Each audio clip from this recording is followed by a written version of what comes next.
नमस्कार साथियों। आज 29 दिसंबर 2025 बड़ी खबर सामने आ रही है ईपीएस 95 पेंशन को लेकर। और ये खबर हर पेंशनधारी के दिल से जुड़ी है। आप सब जानते हैं कि हम पिछले कई सालों से ईपीएस 95 पेंशन बढ़ाने की मांग को लेकर आवाज़ उठा रहे हैं। अब हालात बदलते नजर आ रहे हैं। सरकार की ओर से महत्वपूर्ण संकेत मिले हैं जो हमारे संघर्ष की जीत की तरफ पहला कदम हो सकता है। इसलिए साथियों, अगर आपने अब तक हमारे चैनल ईपीएस 95 नेटवर्क को सब्सक्राइब नहीं किया है तो अभी सब्सक्राइब करें, वीडियो को ज़्यादा से ज़्यादा शेयर करें और हमारे इस आंदोलन को हर पेंशनर तक पहुँचाएं, क्योंकि ये सिर्फ एक खबर नहीं, ये हमारी उम्मीद, हमारा संघर्ष और हमारा हक है। ईपीएस पेंशन हक न्यूज़। सरकार ने 2025 तक ईपीएस 95 पेंशन बढ़ाकर 10,000 रुपये कर दी। कर्मचारी पेंशन योजना ईपीएस 95 भारत भर के लाखों कर्मचारियों के लिए सेवानिवृत्ति सुरक्षा का आधार रही है। अपनी शुरुआत से ही इसने एक महत्वपूर्ण सुरक्षा कवच प्रदान किया है, जिससे ये सुनिश्चित हुआ है कि पेंशन भोगियों को सेवानिवृत्ति के बाद एक स्थिर आय प्राप्त हो। 2025 के लिए ईपीएस 95 पेंशन वृद्धि की घोषणा के साथ पेंशन भोगी अपने मासिक लाभों में उल्लेखनीय वृद्धि की उम्मीद कर सकते हैं। ये विकास उन सेवानिवृत्त व्यक्तियों के जीवन की गुणवत्ता में सुधार का वादा करता है जो इन पेंशन पर बहुत अधिक निर्भर हैं। इस लेख में हम इस वृद्धि के विवरण, इसके निहितार्थ और पेंशन भोगियों के लिए ये कदम क्यों महत्वपूर्ण है, इस पर चर्चा करेंगे। ईपीएस 95 और इसके महत्व को समझना। ईपीएस 95 को संगठित क्षेत्र के कर्मचारियों को पेंशन लाभ प्रदान करने के लिए कर्मचारी भविष्य निधि ईपीएफओ के एक भाग के रूप में शुरू किया गया था। कर्मचारी भविष्य निधि ईपीएफ, जो एक मुश्त सेवानिवृत्ति बचत है, के विपरीत ईपीएस कर्मचारी की सेवा के वर्षों की संख्या और वेतन के आधार पर मासिक पेंशन की गारंटी देता है। ये मासिक पेंशन सेवानिवृत्त लोगों के लिए आय का एक महत्वपूर्ण स्रोत है, खासकर उन लोगों के लिए जिनके पास नौकरी छोड़ने के बाद आय के कोई वैकल्पिक स्रोत नहीं है। ईपीएस 95 के तहत पेंशन राशि की गणना एक सूत्र के आधार पर की जाती है जो पेंशन योग्य वेतन और पेंशन योग्य सेवा वर्षों को ध्यान में रखता है। समय के साथ मुद्रास्फीति और बढ़ती जीवन यापन लागतों ने सरकार के लिए पेंशन राशि में समय समय पर संशोधन करना अनिवार्य कर दिया है, ताकि पेंशन भोगियों को वास्तविक आय में नुकसान न हो। 2025 में पेंशन वृद्धि की घोषणा। पेंशन भोगियों की मांगों और जीवन यापन की बढ़ती लागत के मद्देनजर सरकार ने 2025 से ईपीएस 95 पेंशन राशि में वृद्धि की घोषणा की है। ये समायोजन आर्थिक कारकों, मुद्रास्फीति दरों और ईपीएफओ की वित्तीय स्थिति पर सावधानीपूर्वक विचार करने के बाद किया गया है। पेंशन वृद्धि का उद्देश्य पेंशन भोगियों को बेहतर वित्तीय सुरक्षा और बेहतर क्रय शक्ति प्रदान करना है। ये वृद्धि हाल के वर्षों में सबसे महत्वपूर्ण संशोधनों में से एक होने की उम्मीद है, जो वरिष्ठ नागरिकों और सेवानिवृत्त कर्मचारियों के समर्थन के लिए सरकार की प्रतिबद्धता को दर्शाती है। इस कदम को श्रमिकों के योगदान को मान्यता देने तथा ये सुनिश्चित करने की दिशा में एक सकारात्मक कदम के रूप में देखा जा रहा है कि वे अपनी सेवानिवृत्ति के वर्षों को सम्मानपूर्वक जी सकें। पेंशन वृद्धि का पेंशन भोगियों पर क्या प्रभाव पड़ेगा? पेंशन भोगियों के लिए ईपीएस 95 पेंशन में वृद्धि का अर्थ है हर महीने अधिक व्यय योग्य आय। ये अतिरिक्त आय बढ़ती स्वास्थ्य देखभाल लागत, मुद्रास्फीति से संबंधित मूल्य वृद्धि और दैनिक खर्चों को पूरा करने में मदद कर सकती है। कई पेंशन भोगी निश्चित आय पर जीवन यापन करते हैं और आवश्यक वस्तुओं और सेवाओं की कीमतों में लगातार वृद्धि के कारण अपने खर्चों का प्रबंधन करना उनके लिए चुनौतीपूर्ण होता है। इस वृद्धि के साथ पेंशन भोगियों के पास इन वित्तीय आवश्यकताओं को अधिक आराम से पूरा करने के लिए एक सहारा होगा। इसके अलावा इस वृद्धि से सेवानिवृत्त लोगों के बीच वित्तीय तनाव कम होने और उनके समग्र कल्याण और मानसिक स्वास्थ्य में सुधार होने की उम्मीद है।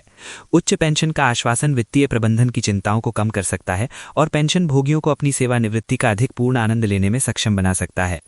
पेंशन वृद्धि से व्यापक अर्थव्यवस्था को भी लाभ होता है। उच्च आय वाले पेंशन भोगी वस्तुओं और सेवाओं पर अधिक खर्च करने की संभावना रखते हैं, जिससे स्थानीय व्यवसायों को बढ़ावा मिलता है और आर्थिक विकास में योगदान मिलता है। इस बढ़े हुए खर्च का उन समुदायों पर सकारात्मक प्रभाव पड़ सकता है जहां सेवानिवृत्त लोगों की संख्या अधिक है। पेंशन वृद्धि को प्रभावित करने वाले कारक। पेंशन वृद्धि की सीमा निर्धारित करने में कई कारकों ने भूमिका निभाई। मुद्रास्फीति एक प्रमुख विचारणीय बिंदु है, क्योंकि ये निश्चित आय की क्रय शक्ति को कम करती है। मुद्रास्फीति के साथ तालमेल बिठाने के लिए पेंशन को समायोजित करके सरकार ये सुनिश्चित करती है कि सेवानिवृत्त लोग अपने जीवन स्तर को बनाए रखें। एक अन्य कारक ईपीएफओ की वित्तीय स्थिरता है। बढ़ी हुई पेंशन भुगतान को बनाए रखने की इस निधि की क्षमता इसके निवेश प्रदर्शन और वर्तमान कर्मचारियों व नियोक्ताओं के योगदान पर निर्भर करती है। सावधानीपूर्वक वित्तीय प्लानिंग और प्रबंधन ने ईपीएफओ के लिए इसे अपनी दीर्घकालिक स्थिरता को खतरे में डाले बिना इस वृद्धि की घोषणा करना संभव बना दिया है। जनसांख्यिकीय रुझान जैसे सेवानिवृत्त लोगों की बढ़ती संख्या और लंबी जीवन प्रत्याशा भी पेंशन नीतियों को प्रभावित करती है। जैसे जैसे लोग लंबे समय तक जीवित रहते हैं, उन्हें लंबी अवधि की पेंशन की आवश्यकता होती है, जिससे समय समय पर संशोधन आवश्यक हो जाता है। पेंशन भोगियों को आगे क्या पता होना चाहिए? पेंशन भोगियों को पेंशन वृद्धि के सटीक विवरणों, जिसमें संशोधित पेंशन दरें और प्रभावी तिथियां शामिल हैं, के बारे में जानकारी रखनी चाहिए। ये समझने के लिए कि ये वृद्धि व्यक्तिगत पेंशन राशि को कैसे प्रभावित करेगी, ईपीएफओ या संबंधित सरकारी निकायों से आधिकारिक संचार पर नजर रखना महत्वपूर्ण है। इसके अतिरिक्त पेंशन भोगियों को अपने पेंशन स्टेटमेंट की नियमित रूप से परीक्षण करना चाहिए और यदि उन्हें कोई विसंगति दिखाई दे या कोई प्रश्न हो तो ईपीएफओ कार्यालयों से संपर्क करना चाहिए। सक्रिय रहने से यह सुनिश्चित होता है कि पेंशन भोगियों को वे सभी लाभ मिले जिनके वे हकदार हैं। पेंशन भोगियों के लिए अपनी समग्र वित्तीय योजनाओं की समीक्षा करने का ये उपयुक्त समय भी हो सकता है। पेंशन आय में वृद्धि के साथ कुछ लोग अपने वित्तीय भविष्य को और अधिक सुरक्षित करने के लिए अतिरिक्त निवेश या बचत रणनीतियों पर विचार कर सकते हैं। सरकार और ईपीएफओ की भूमिका। इस पेंशन वृद्धि में सरकार की भूमिका महत्वपूर्ण है। समायोजन की आवश्यकता को पहचानकर और उन्हें लागू करके नीति निर्माता सामाजिक कल्याण और आर्थिक न्याय के प्रति अपनी प्रतिबद्धता दर्शाते हैं। इस योजना के प्रशासक के रूप में ईपीएफओ इस वृद्धि को कुशलता और पारदर्शिता से क्रियान्वित करने में महत्वपूर्ण भूमिका निभाता है। इस संयोजन की सफलता के लिए बढ़ी हुई पेंशन का समय पर वितरण सुनिश्चित करना और पेंशन भोगियों के साथ स्पष्ट संवाद बनाए रखना आवश्यक होगा। सरकार और ईपीएफओ को भविष्य में आवश्यकता अनुसार समायोजन करने के लिए आर्थिक स्थितियों और पेंशन भोगियों की आवश्यकताओं की निगरानी जारी रखनी चाहिए। भविष्य की ओर देखना। ईपीएस 95 पेंशन का भविष्य। 2025 की पेंशन वृद्धि ईपीएस 95 पेंशन के भविष्य के लिए एक सकारात्मक मिसाल कायम करती है। ये बदलती आर्थिक वास्तविकताओं और जनसांख्यिकीय रुझानों के अनुसार पेंशन नीतियों को अनुकूलित करने के महत्व पर प्रकाश डालती है। जैसे जैसे भारत का कार्यबल और अर्थव्यवस्था विकसित होती है, पेंशन प्रणाली को सेवानिवृत्त लोगों की आवश्यकताओं के प्रति संवेदनशील बने रहना चाहिए। आने वाले वर्षों में पेंशन कवरेज में सुधार, लाभ बढ़ाने और फंड की स्थिरता बढ़ाने के उद्देश्य से और भी सुधार किए जा सकते हैं।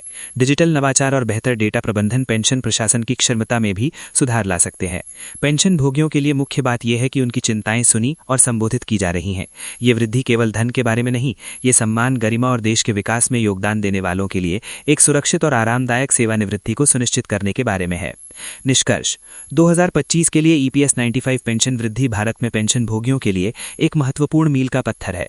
ये बढ़ती जीवन यापन लागतों के बीच अत्यंत आवश्यक वित्तीय राहत प्रदान करती है और सामाजिक सुरक्षा के प्रति सरकार की प्रतिबद्धता को पुष्ट करती है। पेंशन भोगी अब बढ़े हुए मासिक लाभों की आशा कर सकते हैं, जो उनके जीवन की गुणवत्ता में सुधार और वित्तीय चिंता को कम करने में मदद करेंगे। ये वृद्धि एक सुव्यवस्थित पेंशन प्रणाली के महत्व को रेखांकित करती है, जो वर्तमान सेवानिवृत्त लोगों की आवश्यकताओं को फंड की दीर्घकालिक स्थिरता के साथ संतुलित करती है। जैसे जैसे पेंशन परिदृश्य विकसित होता जा रहा है, सेवानिवृत्त कर्मचारियों का समर्थन करने और उनके जीवन भर के योगदान का सम्मान करने के लिए सकारात्मक कदम उठाए जा रहे हैं। ये देखना उत्साहजनक है। पेंशन भोगियों के लिए 2025 में ईपीएस 95 में की गई वृद्धि एक स्वागत प्रोत्साहन है और ये याद दिलाती है कि उनका कल्याण अभी भी प्राथमिकता है। उचित जागरूकता और सक्रिय भागीदारी के साथ पेंशन भोगी इस वृद्धि का अधिकतम लाभ उठा सकते हैं और एक अधिक सुरक्षित और सम्मानजनक सेवानिवृत्ति का आनंद ले सकते हैं।